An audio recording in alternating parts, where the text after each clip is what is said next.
뉴스 속 경제 이슈는 더 쉽고 깊게, 최신 고용 동향은 더 빠르게 전해드리는 고용브리핑 365 시간입니다. 박선우 기자 안녕하세요. 예, 안녕하십니까. 네, 오늘 어떤 이슈인가요? 자, 코로나19 재유행 상황에 요즘 재택근무 늘어났습니다. 이에 따라서 배달 주문도 껑충 뛰었는데요. 김밥 한 줄, 커피 한 잔까지도 배달이 되고 있는 이 음식 배달 시장이 역대급 호황을 누리고 있습니다. 다들 아시겠지만. 그런데 이 무섭게 늘어가는 배달 수요 증가에 배달비도 들썩이고 있습니다. 소비자 부담으로 이어질 수 있다는 우려가 커지고 있고 이게 현실화하고 있습니다. 이슈픽에서 낱낱이 알아보겠습니다. 네, 코로나19 재유행 상황에 거기에 또 무더위까지 겹치면서 외식 시장에도 변화가 생기고 있는데요. 배달 시장은 반사 이익을 누리고 있죠. 네, 그렇습니다. 당장 지난 12일부터 15일까지 이 주요 배달앱 주문 건수를 좀 살펴보면 전주 같은 기간 대비 한 10%에서 15% 정도 증가했습니다. 한 배달 대행 업체 배달 대행 건수는 같은 기간 수도권에서 20.1%, 전국에서 13.5%나 급증했을 정도입니다. 오후 6시 이후에 3인 이상 사적 모임 금지 조치에 또 무더위까지 겹치면서 배달 주문 증가할 수밖에 없습니다. 여기에 재택근무도 늘어나면서 밥은 먹어야겠죠. 빠른 식사 해결을 위해서 배달에 의존하는 경우가 자연스럽게 많아진 겁니다. 네, 이렇게 집콕 생활 또 재택근무로 배달 음식을 시키는 만큼 매장 중심의 음식점은 손님이 줄었을 것 같은데요. 네, 그렇습니다. 말씀하신 대로 배달보다 매장 영업에 의존하는 대형 음식점의 경우에 거리두기 강화 직격탄을 맞을 수밖에 없습니다. 수도권 중심으로 체인점을 운영 중인 한우구이 외식 브랜드 A사 같은 경우는 좀 보면요. 같은 기간 매출이 한 70%, 또 이탈리안 레스토랑 브랜드 B사 30% 감소를 했다고 합니다. 유명 한식당 한일과는 거리두기 4단계가 시행되는 지난 25일까지 을지로, 광화문, 디펠리스점에서 저녁 시간대 영업을 아예 중지하기도 했습니다. 네, 반면에 이렇게 호황을 누리고 있는 배달 시장에서 식사류 외에도 커피, 디저트류 주문도 부쩍 늘었다고 하던데 이건 재택근무의 영향일까요? 밥 먹고 나면 커피 드시죠? 그렇죠. 밖에선 항상 먹었잖아요. 네. 집에서 먹었다고 해서 그게 예외가 되면 안 되지 않습니까? 섭섭하잖아요. 네. 그러니까 집에서도 시켜 먹고 나면 이런 커피와 디저트류 시켜 먹어야 됩니다. 자연스럽게 주문이 급증할 수밖에 없는데요. 점심이나 저녁 식사 시간뿐만 아니라 점심시간 직후인 2시 전후에도 이 음료를 비롯한 디저트, 간식류 등의 배달 증가가 뚜렷합니다.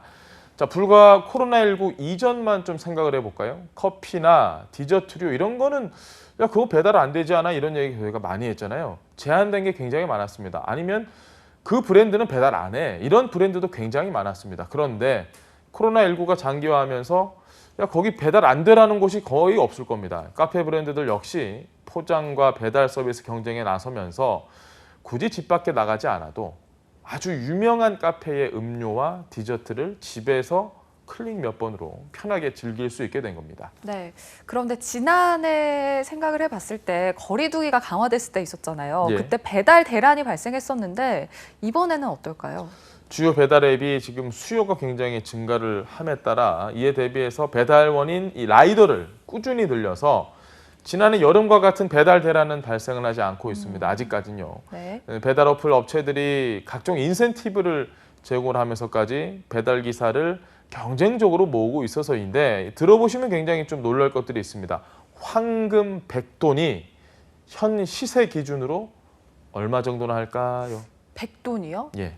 황금 100돈. 금이 일단은 엄청 많다는 거 알겠는데 시세까지는 모르겠는데요.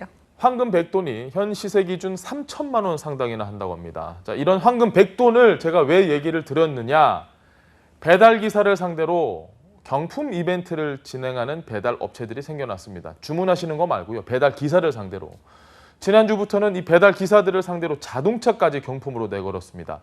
또 다른 배달 업체는 배달이 많은 피크타임에 일을 할 경우에 추가 비용도 지급을 하고요. 또 음식 배달 시장 규모가 커질수록 배달 기사의 몸값이 시청자 여러분들이 생각하는 것보다 훨씬 더 높아지고 있습니다.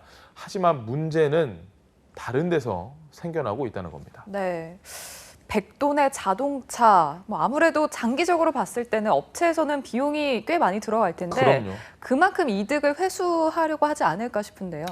기업은 이윤을 창출하는 게 목적이잖아요. 네. 자, 이렇게 돈을 많이 쓰면 어딘가에서 반드시 회복을 해야 되겠죠. 자, 업체들이 출혈 경쟁을 해서라도 배달 기사 모집을 지속하려고 할 텐데 이 업체들의 이벤트를 보면 대부분 배달 완료에 따라 고객에게 받는 배달료보다 더 많은 비용을 지불하고 있다는 겁니다.